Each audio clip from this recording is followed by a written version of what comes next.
اگر آپ لوگوں کو نے کوئی بھی اپنا کام کروانا ہو، مثلاً کہ آپ کا سوال ہے شادی کے متعلق آپ نے کام کروانا چاہتے ہیں یا کاروبار کے متعلق یا جادو یا جنات کا کوئی بھی آپ کا کام ہے، تو سب سے پہلے اپنا حساب لگائیں، ذائچہ لگائیں تاکہ آپ کو پتہ چل سکے میرا کام ہوگا بھی یا نہیں ہوگا۔ اگر آپ نے عملوں کو 20,000 دیا، 40 دیا، لاکھ دیا، 2 لاکھ دیے، آپ نے جتنے بھی دیے ہیں، سب سے پہلے آپ کا یہ کام اپنا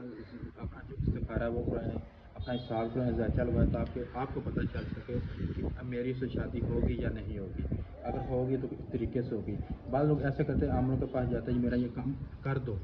وہ کہتے ہیں 20,000 دو، 30 دو، 40، وہ پیسوں تو لے لیتے ہیں، مگر ایسے ہوتا ہے کہ ان کا استخارے یا حساب میں اگر دیکھا جائے تو ان کا کام نہیں ہوتا، وہ ہوتا ہی نہیں، جتنے مرضی وہ عاملوں کے پاس جائیں بھی، وہ جو مرضی کریں ان کے کام نہیں ہوتے۔ اس لیے سب سے پہلے آپ نے اپنا ذائچہ لگوانا ہے، استخارہ لگانا ہے، جس کے مقصود سے ہم نے ہدیہ رکھا ہے، اس کی فیس ہوتی ہے، وہ پے ایبل ہوتا ہے، اس کے بغیر آپ کا ذائچہ نہیں لگا۔ جو لوگ انٹرسٹڈ ہیں وہ صرف رابطہ کریں، جو لوگ انٹرسٹڈ نہیں ہیں، جو فضول ہیں، مطلب کہ چسکے لینے میں وہ دور ہیں، کیونکہ ذائچے کی فیس ہے، فیس کے بغیر آپ کا ذائچہ نہیں لگے گا۔